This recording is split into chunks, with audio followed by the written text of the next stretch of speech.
Ngayon naman, kausapin natin ang ating trio tagapayo. Unahin natin si Dr. Camille Garcia. Thank you, Mama Carl.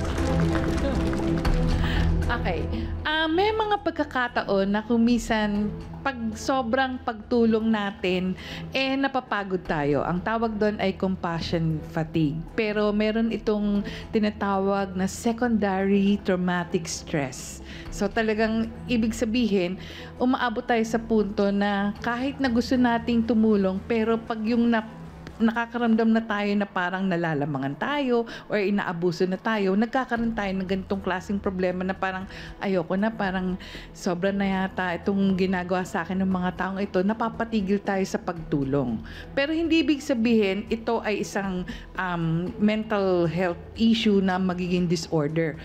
Ang problema lang ay umaabot tayo sa punto, ang problema dito ay umaabot tayo sa punto na kumisan pag napagod tayong ganito, tayo pa yung nalulungkot. Dahil kasi, may mali ba sa pagkatao ko? Dahil kasi, alam ko, tumutulong ako, pero parang kulang pa yata. Yung mga ganon. Ako, natutuwa ako dito. Yung pinapakita dito ni Romil, wala siyang yung pagiging irritable o kaya yung sinasabing galit na pinapakita o yung aggression, yung parang siya pa'y manlalaban. Dito nakakalungkot ng pinapakita nyo, Aling Virgie. Kasi malaki na po yung tulong na ibinigay sa atin. Nagiging irrational po or hindi na po tama yung pinapakita nating galit. At sana, pag inisip nyo pong maigi, ang irrational anger na yan, pwede pong magdulot sa inyo ng hindi lang sabihin natin emotional na problema, pero magiging psychological po na baka mamaya magkaroon kayo ng anger management issues, umabot kayo sa punto na parang walang kadahilanan, bigla na lang kayo magagalit ng ganun-ganun lang. Mas magiging problema po yun dahil pwedeng maging medical na condition. Yun lang po. Ay, nako. Maraming salamat, Dr. Camille. Ngayon naman, pakinggan natin si Attorney Lorna Kapunan. Maraming salamat, Mama Carl. No? Yung utang ay utang, lagi kong sinasabi dito. Lalo na yung renta, wala kayong kontrata, Romil, no? Kung walang kontrata, month to month yan. Ibig sabihin nun, wala kayong tinatawag na security of tenure. Kasi month to month ang renta pag walang kasulatan.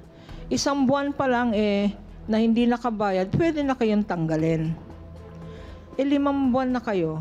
At sabi nga ni Romel, forgive and forget na lang yon. Bayaran nyo na lang yung bisikleta niya. Siguro alam niya na na talagang hindi niya naman kaya. PWD ka ata, no? At saka meron ka ring disability, hindi ka na nakakatinda ng ice cream.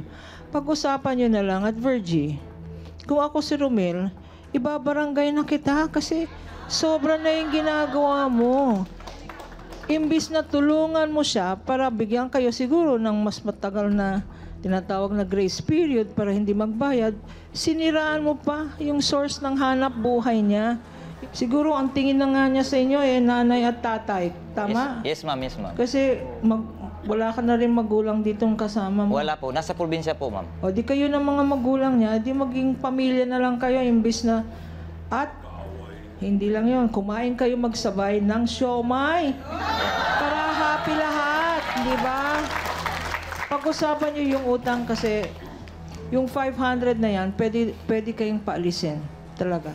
At wala kayong pwedeng magreklamo kung pinaalis kayo. Maraming salamat, Attorney Lorna. Ngayon naman, balikan natin si Dr. Love. Summarize ko lang po. Nalimutan lang natin pero deep in my heart, gusto kong pasalamatan yung mga magulang ni Romil sa uri ng pagpapalaki at sa values na itinanim sa puso at sa isip ni Romil. No? Congratulations sa kanyang mga magulang. Kay Aling Virgie, parang tinatakpan ng galit yung kanyang mga pagkukulang. Meron tayong tendency gano'n minsan no? Para bubulihin natin para matakpan yung shortcomings natin.